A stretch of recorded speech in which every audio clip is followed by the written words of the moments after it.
What's up, Laker fans? Lonzo Ball became the youngest player in NBA history to notch a triple-double, but it wasn't enough against Milwaukee. Let's take a look at how it all went down.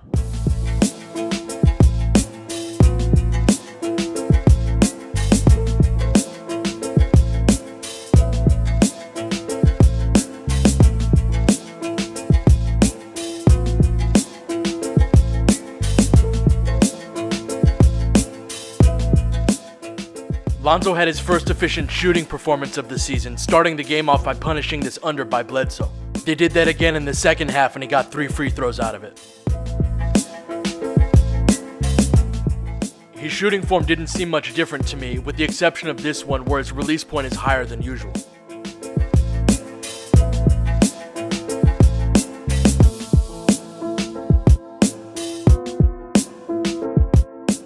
And I thought the Lakers were wise to not have him bring the ball up every time as he has in most other games. This allows him to fill lanes and get into the spaces of the defense, which he's really good at.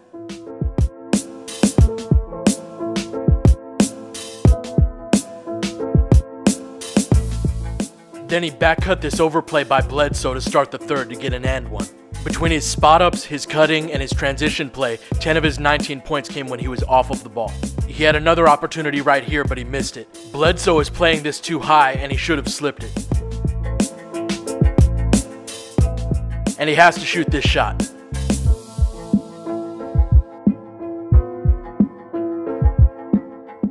Lonzo was a lot more aggressive on the defensive boards, which led to more opportunities in transition. His defensive rebound totals and his assist total should be tied together throughout the season.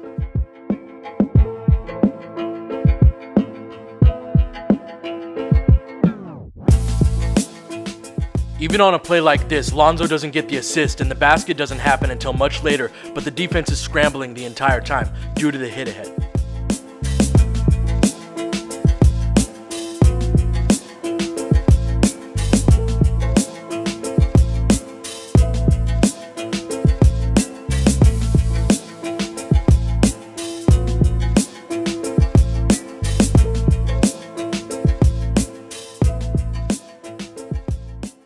Milwaukee plays some of the most aggressive pick-and-roll defense in the league, often having their bigs show very high. You usually beat that by having the big short roll, which means a pick-and-roll but not all the way to the basket. From there, you have a 4-on-3 opportunity until the defense recovers. The Lakers don't convert on this, but it's a good opportunity and Lonzo made the right play.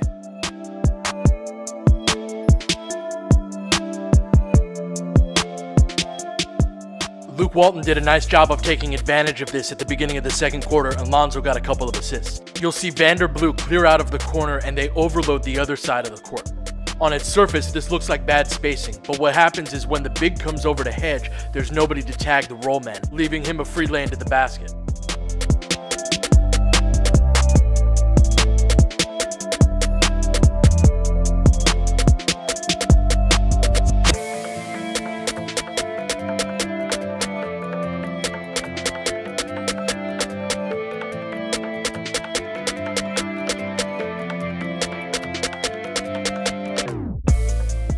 And the one time they didn't hedge at all, Lonzo made them pay.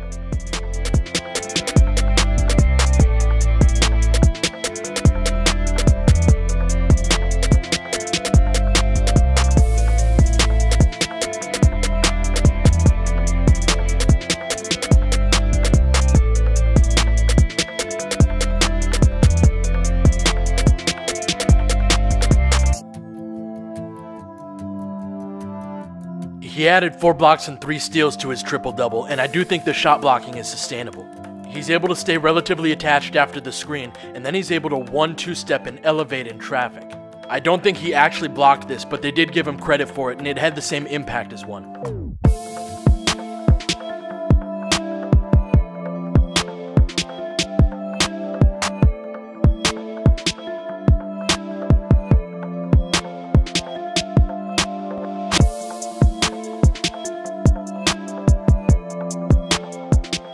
He showed off his fast hands on this steal too.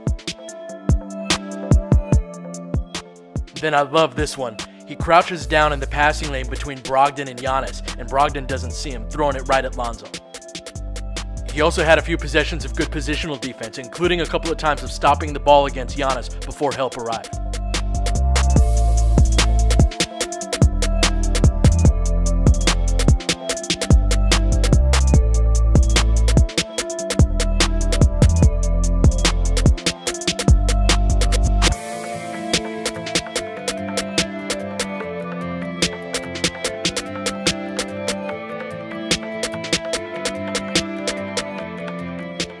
He had a couple of poor defensive possessions as well, including getting caught flat-footed on this one against Bledsoe.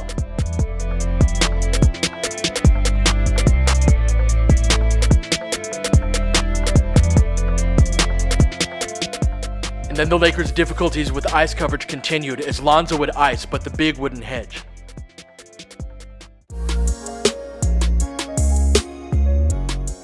This game got away from the Lakers in the third quarter because of how they were running their pick and roll offense. Once again, when the defensive big hedges this hard on a pick and roll, it's Clarkson's job to get the ball to Randle and Randle's job to give him a passing window.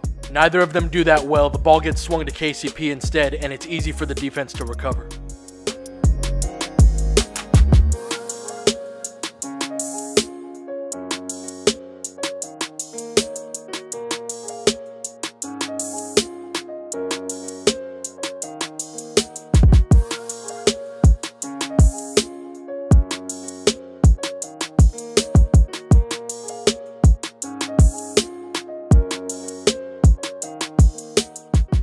Milwaukee mixed up their coverage a bit by switching, and Clarkson wasn't able to take advantage. That's unusual for him as he's normally able to beat the big.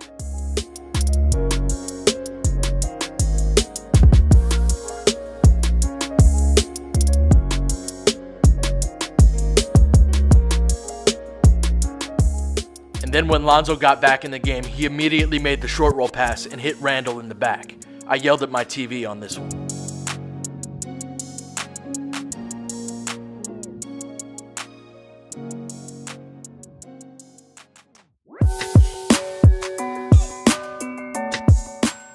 Overshadowed a bit by Lonzo's triple-double was a nice game by Kyle Kuzma. One of the many notable things about Kuzma is that he generally scores off of the ball. This allows for other players to get touches and have opportunities to score themselves.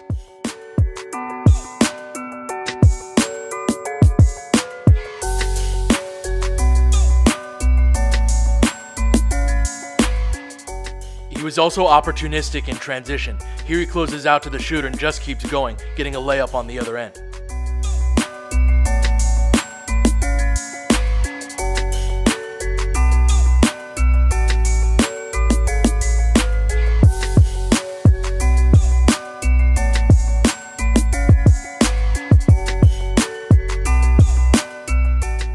He had some nice passes as well. Rather than going to Randle on the short roll, Clarkson reverses it, and then Kuzma goes high-low, which is another way that you could take advantage of that trapping pick-and-roll defense.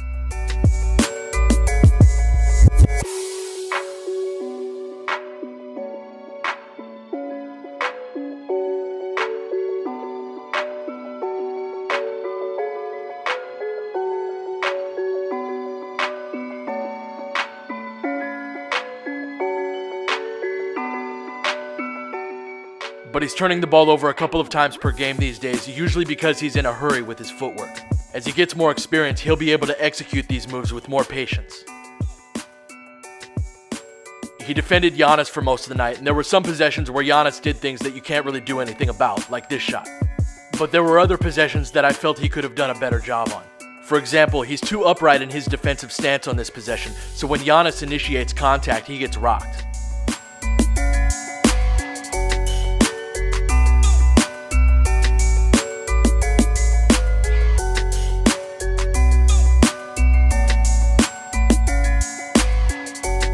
Alright, that'll do it for this one.